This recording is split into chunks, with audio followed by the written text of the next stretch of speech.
এ দেখ কি সুন্দর বাড়ি। এটা অনেক পুরনো ভূতের বাড়ির মতন, সামনে বাগান আছে আবার। এখানে মনে হয় অনেক বড় ভূত থাকে। মাথা কাটা ভূতটা কি এই বাড়িতে থাকে কিনা কিভাবে বুঝবো? এই বাড়ির ভিতরে থেকে যাওয়া লাগবে, কিভাবে যাব? রাস্তা কোথায়?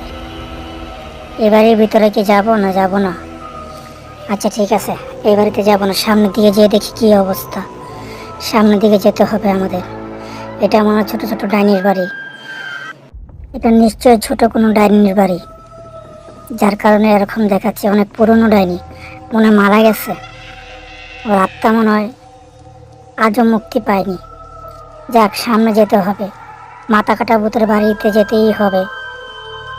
মাথা কাটা ভূত এক এক সময় এক এক বাড়িতে থাকে। শুনছি সে এখন পালিয়ে আছে আমাদের ভয়ে।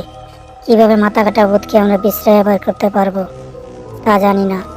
এত দূর পর্যন্ত আসছি কষ্ট করে মাথা কাটা ভূতকে পাবার জন্য।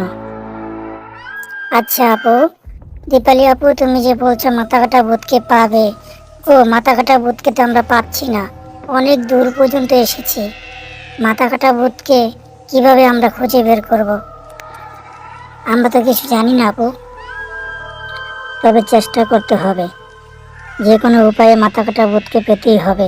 দেখ, সম্ভবত এই বাড়িতেই মাথা কাটা ভূত থাকে মনে হচ্ছে।